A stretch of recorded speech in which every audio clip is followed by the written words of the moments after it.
कैसे हैं आप सब?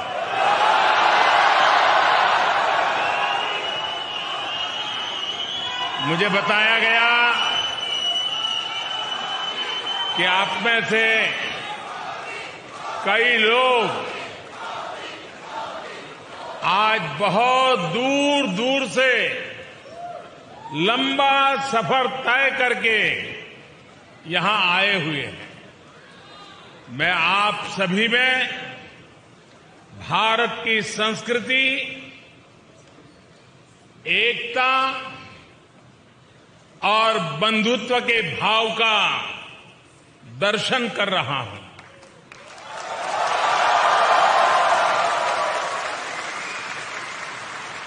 आपका ये स्नेह मैं कभी भूल नहीं सकूंगा।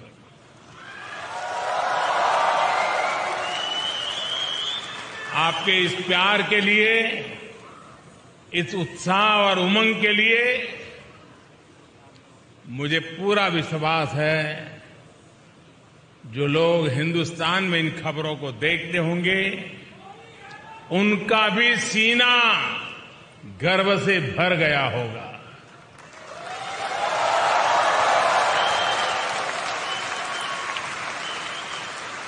साथियों, आज का दिन एक और वजह से भी जाना जाता है।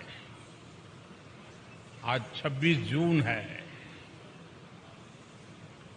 जो डेमोक्रेसी हमारा गौरव है, जो डेमोक्रेसी हर भारतीय के डीएनए में है, आज से 47 साल पहले इसी समय उस डेमोक्रेसी को बंधक बनाने, डेमोक्रेसी को कुचलने का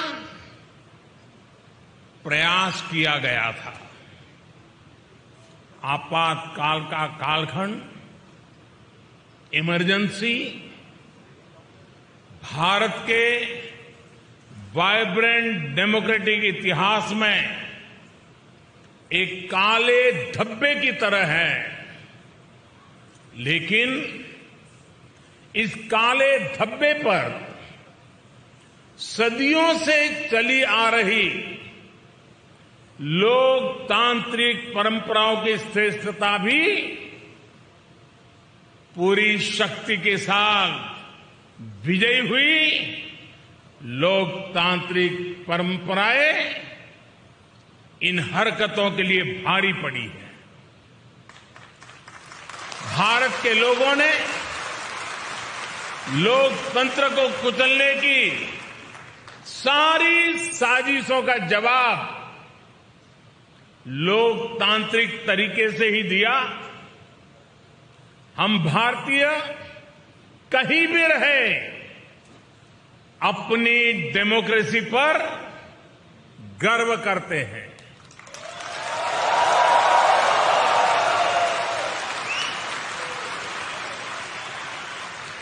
और हिंदुस्तानी गर्व से कह सकता है कि भारत मदर ऑफ डेमोक्रेसी है।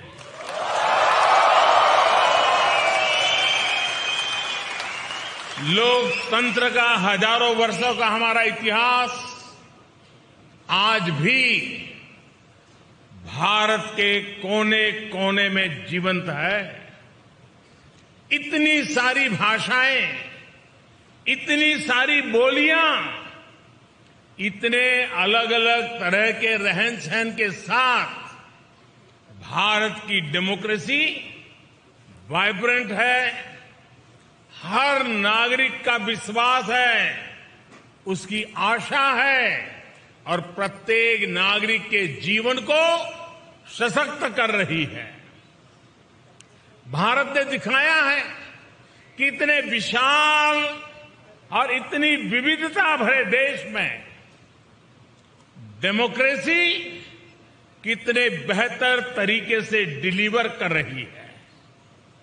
जिस तरह करोड़ों भारतीयों ने मिलकर बड़े बड़े लक्ष्य हासिल किए हैं वो अभूतपूर्व है। आज भारत का हर गांव ओपन डेफिकेशन फ्री है।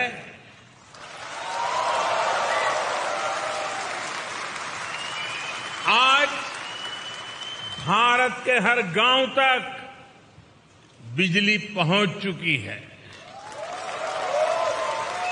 आज भारत का लगभग हर गांव सड़क मार्ग से जुड़ चुका है। आज भारत के 99% से ज्यादा लोगों के पास क्लीन कुकिंग के लिए गैस कनेक्शन है। आज भारत का हर परिवार बैंकिंग व्यवस्था से जुड़ा हुआ है।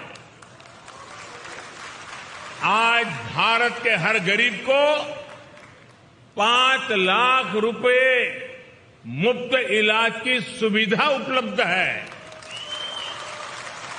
कोरोना के इस समय में भारत पिछले 2 साल से 80 करोड़ गरीबों को मुफ्त अनाज सुनिश्चित कर रहा है। इतना ही नहीं, आज भारत में औसतन हर 10 दिन में, आज स्टार्टअप की दुनिया है ना, हर 10 दिन में एक यूनिकॉर्न बन रहा है। आज भारत में हर महीने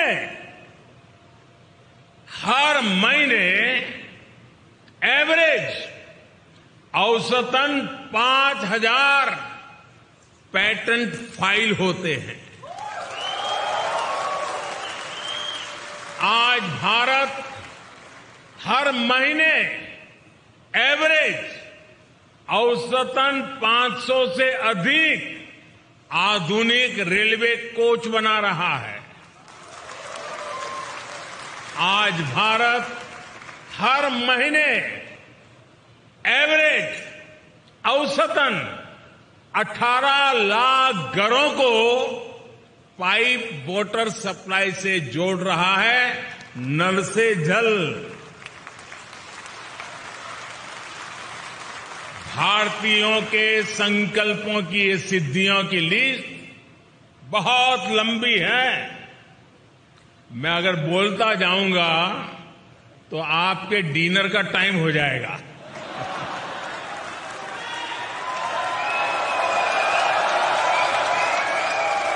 साथियों,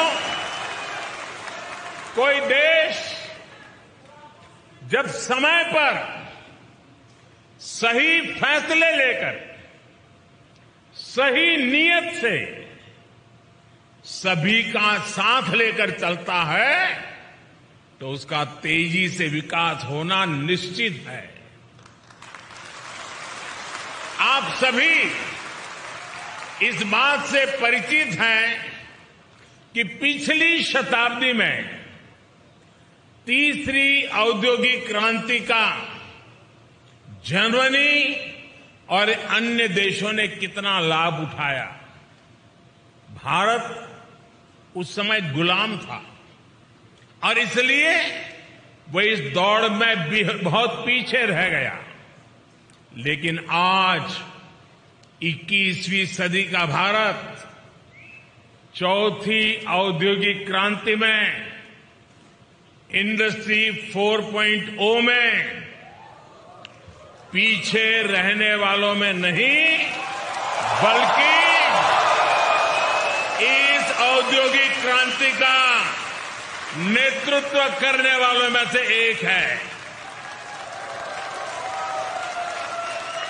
इंफॉर्मेशन टेक्नोलॉजी में, डिजिटल टेक्नोलॉजी में भारत अपना परचम लहरा रहा है।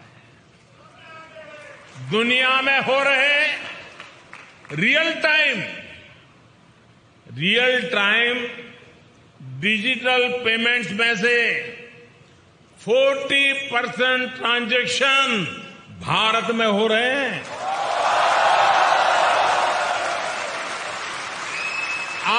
भारत डेटा कंजम्पशन में नए रिकॉर्ड बना रहा है। भारत उन देशों में है जहां डेटा सबसे सस्ता है।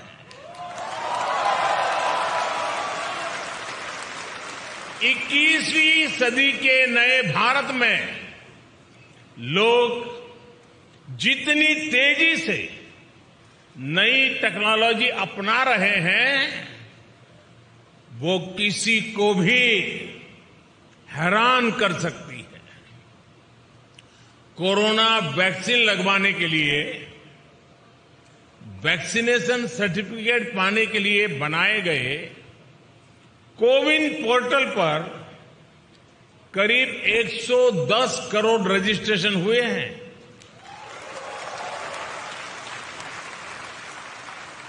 कोरोना संक्रमण की ट्रैकिंग के लिए बनाए गए एक विशेष ऐप आरोग्य सेतु से आज करीब 22 करोड़ भारतीय जुड़े हुए हैं। सरकार द्वारा खरीदारी करने के लिए बनाए गए गवर्नमेंट ई मार्केट प्लेस यानी जेम से करीब 50 लाख विक्रेता सेलर्स जुड़े हुए हैं।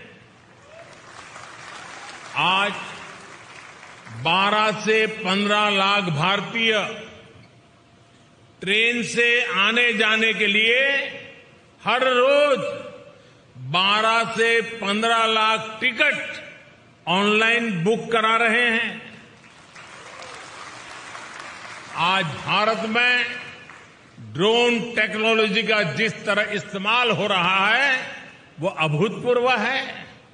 आप जानकर के हैरान रह जाएंगे कि अब देश के अनेक क्षेत्रों में ड्रोन से फर्टिलाइजर को छिड़काव होने लगा है। भारत में सरकार ने एक योजना शुरू की है, स्वामित्व योजना। इस योजना के तहत देश के लाखों गांवों में जमीन की मैपिंग, घरों की मैपिंग का काम ड्रोन ही कर रहे हैं। इस अभियान के द्वारा करोड़ों नागरिकों को प्रॉपर्टी सर्टिफिकेट दिए जा रहे हैं।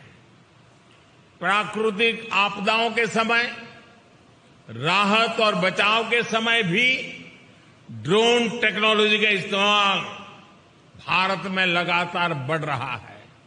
साथियों, आज का भारत होता है, चलता है, ऐसे ही चलेगा।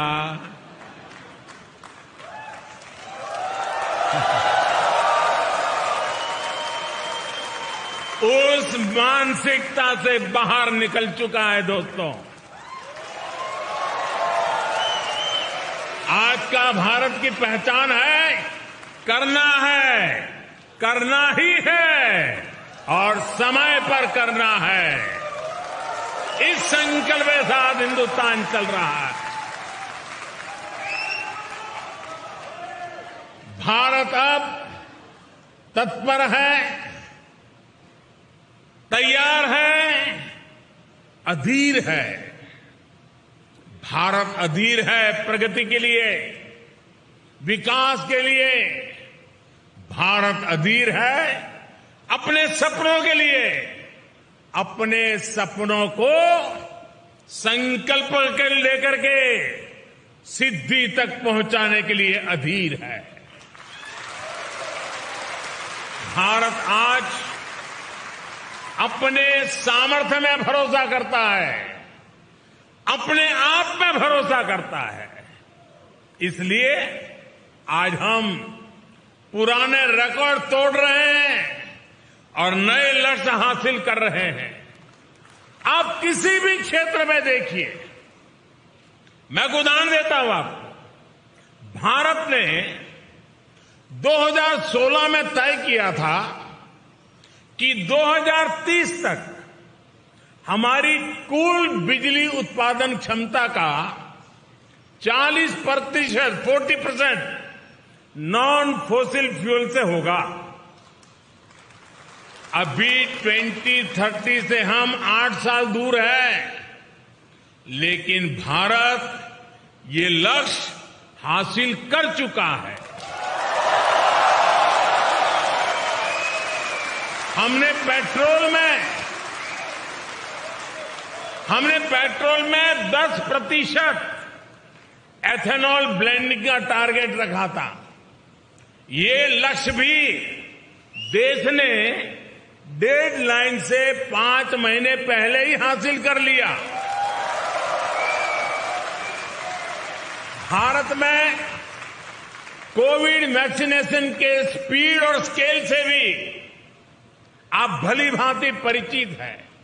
आज भारत में 90% एडल्ट्स को वैक्सीन की दोनों डोज लग चुकी है। 95% एडल्ट ऐसे हैं जो कम से कम 1 डोज ले चुके हैं। ये वही भारत है जिसके बारे में कुछ लोग कह रहे थे कि 1.25 अरब आबादी को वैक्सीन लगाने में 10-15 साल लग जाएंगे।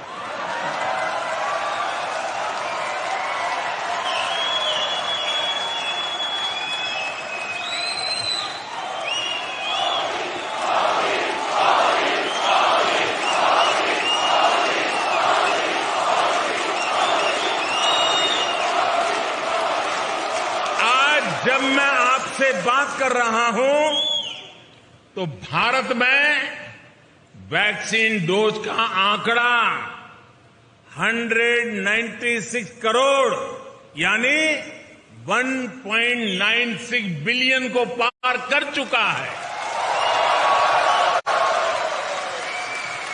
मेड इन इंडिया वैक्सीन ने भारत के साथ ही दुनिया के करोड़ों लोगों की कोरोना से जान बचाई है। साथियों, मुझे याद है कि साल 2015 में जब मैं जर्मनी आया था तो स्टार्टअप इंडिया अभियान एक आइडिया के स्तर पर था, शब्द कान पे पड़ते थे। तब स्टार्टअप वर्ल्ड में भारत का कोई नाम निशान नहीं था, कोई जानता ही नहीं था। आज भारत में दुनिया का तीसरा सबसे बड़ा स्टार्टअप इकोसिस्टम है। एक समय था जब भारत साधारण से साधारण स्मार्टफोन भी बाहर से मंगाता था। आज भारत दुनिया का दूसरा सबसे बड़ा मोबाइल फोन मैन्युफैक्चरर है और अब भारत में बने मोबाइल दुनिया भर में जा रहे हैं।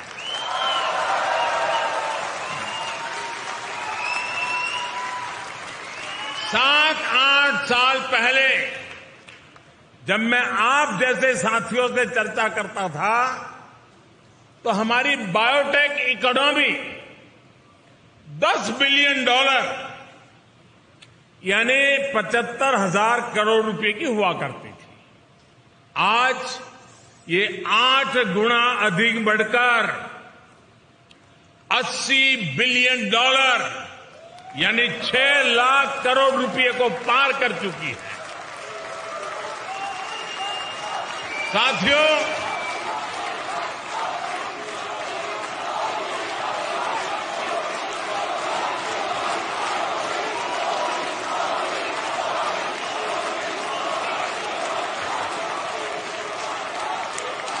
मुश्किल से मुश्किल हालातों में भी भारत के लोगों का हौसला ही हमारी सबसे बड़ी ताकत है।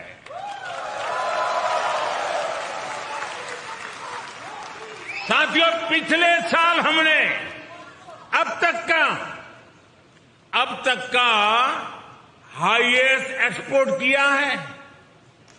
ये इस बात का सबूत है कि एक और हमारे मैन्युफैक्चरर्स नए अवसरों के लिए तैयार हो चुके हैं, वहीं दुनिया भी हमें उम्मीद और विश्वास से देख रही है। बीते ही वर्ष भारत ने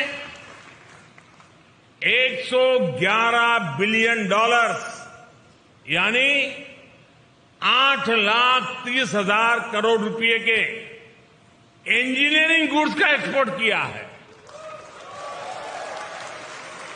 भारत के कॉटन और हैंडलूम प्रोडक्ट्स के निर्यात में भी 55% की बढ़ोतरी हुई है। भारत में मैन्युफैक्चरिंग को बढ़ाने के लिए सरकार ने करीब 2 लाख करोड़ रुपए की production link incentive PLI scheme भी शुरू की है। अगले साल हम अपने एक्सपोर्ट टारगेट को और भी बढ़ाना चाहते हैं और आप लोग इसमें काफी मदद भी कर सकते हैं। इसी तरह हमारा FDI इनफ्लो, विदेशी निवेश भी साल दर साल नए रिकॉर्ड बना रहा है। साथियों, जब किसी देश के नागरिक सबका प्रयास की भावना के साथ, जन भागीदारी की भावना के साथ राष्ट्रीय संकल्पों को सिद्ध करने में जुट जाते हैं, तो उन्हें दुनिया की बड़ी बड़ी शक्तियों का भी साथ मिलने लग जाता है।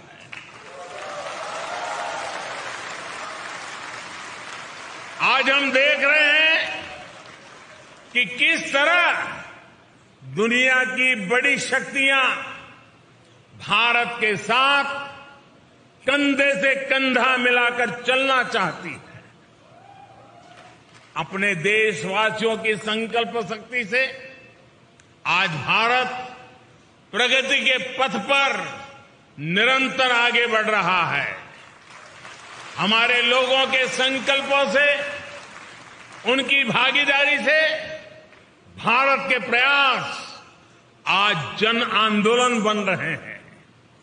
यही जो मुझे देश के भविष्य के लिए आश्वस्त करता है, भरोसा देता है।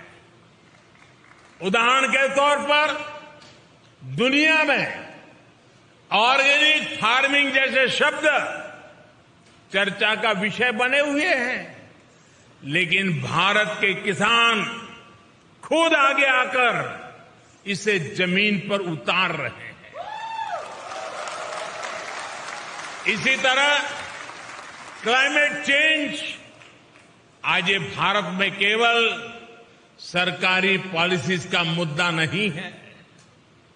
भारत का युवा ईवी और ऐसी ही दूसरी प्रो क्लाइमेट टेक्नोलॉजी में इन्वेस्ट कर रहा है।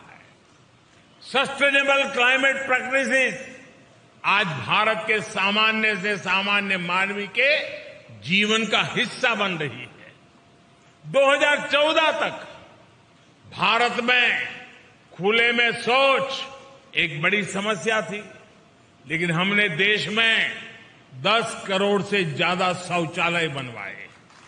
आज स्वच्छता भारत में एक जीवन शैली बन रही है।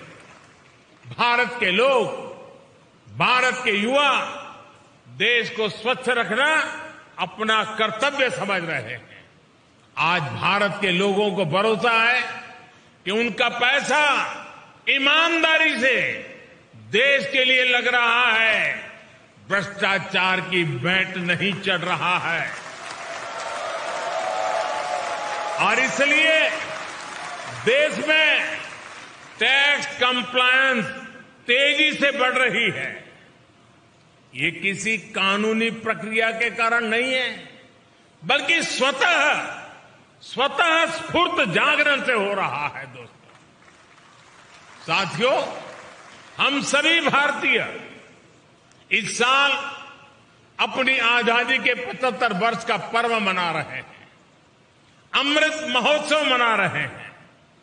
आजादी के 75वें वर्ष में भारत अभूतपूर्व इंक्लूसिवनेस और इससे प्रोत्साहित होने वाली करोड़ों एस्पिरेशंस का गवाह बन रहा है। भारत आज अभूतपूर्व संभावनाओं से भरा है। भारत एक मजबूत सरकार के नेतृत्व में, एक फील्ड सरकार के नेतृत्व में, एक निर्णायक सरकार के नेतृत्व में नए सपने भी देख रहा है, नए संकल्प भी ले रहा है और संकल्पों को सिद्धि में परिवर्तित करने के लिए जी जान से जुटा हुआ भी है। हमारी पॉलिसी स्पष्ट है और रिफॉर्म्स के लिए भरपूर कमिटमेंट है। 5 साल बाद हमें कहां पहुंचना है ये भी तय है और आने वाले 25 साल के लिए जब देश आजादी की शताब्दी मनाएगा, 25 साल के बाद हमें कहां पहुंचना है, 25 साल के लिए आत्मनिर्भरता का रोड मैप भी तैयार है। साथियों, वो दिन चले गए। साथियों, वो दिन चले गए जब दुनिया में कुछ होता था तो हम रोना रोते थे। भारत आज वैश्विक चुनौतियों का रोना रोने वाला देश नहीं है, बल्कि भारत आज आगे बढ़कर इन चुनौतियों का समाधान दे रहा है। Coalition for disaster resilience fund CDRI के माध्यम से हम पूरी दुनिया को आपदाओं से लड़ने में सक्षम बनाना चाहते हैं। आज हम इंटरनेशनल सोलर अलायंस के जरिए दुनिया भर के देशों को एक मंच पर ला रहे हैं ताकि सस्ती और एनवायरमेंट फ्रेंडली एनर्जी का लाभ दुनिया को दे सके। वन सन, वन वर्ल्ड, वन ग्रिड, ये सपना हमने दुनिया के सामने रखा है।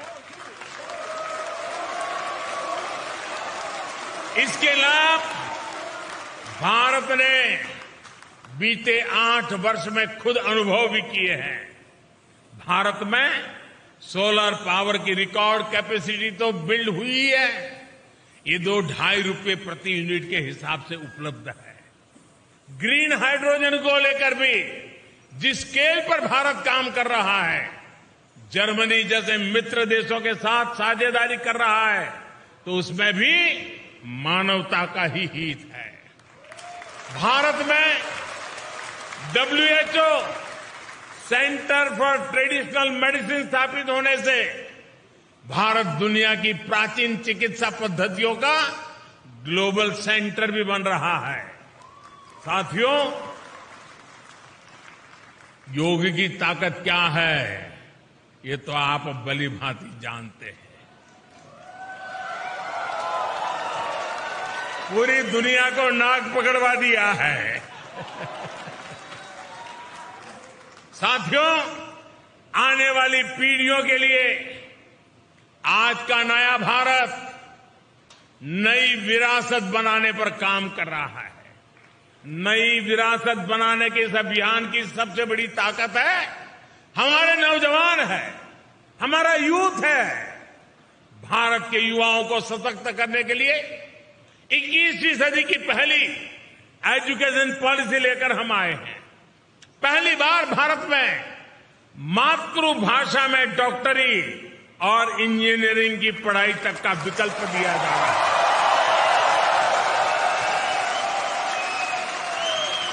जर्मनी में रहने वाले आप सब लोग तो जानते हैं कि मातृभाषा में डॉक्टरी इंजीनियरिंग पढ़ने का कितना लाभ होता है। अब यही लाभ भारत के युवाओं को भी मिलेगा। नई एजुकेशन पॉलिसी में हायर एजुकेशन और रिसर्च के लिए ग्लोबल पार्टनरशिप पर भी बहुत अधिक फोकस है।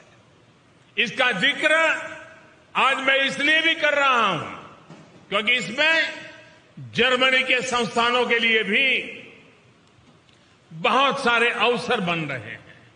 साथियों, बीते दशकों में आपने मेहनत से, अपने काम से भारत की सशक्त छवि यहां बनाई है। आजादी के अमृतकाल में यानी आने वाले 25 साल में आपसे अपेक्षाएं और बढ़ गई है। आप इंडिया की सक्सेस स्टोरी भी है और भारत की सफलताओं के ब्रांड एम्बेसडर भी है।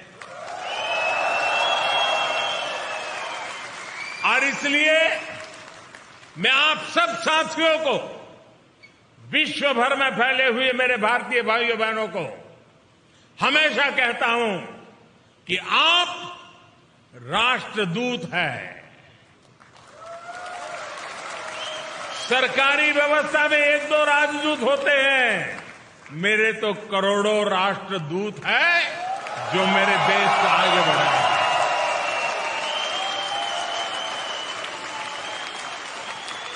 साथियों, आप सबने जो प्यार दिया, जो आशीर्वाद दिए, जो उत्साह और उमंग के साथ इतना बड़ा शानदार कार्यक्रम मनाया, आप सबको मिलने का मुझे मौका मिला, इसलिए मैं एक बार फिर आप सभी का बहुत बहुत आभार व्यक्त करता हूं।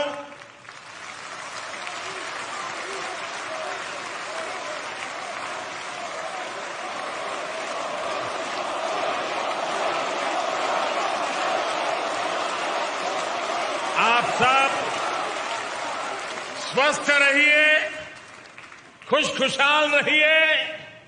भारत माता की, भारत माता की, भारत माता की।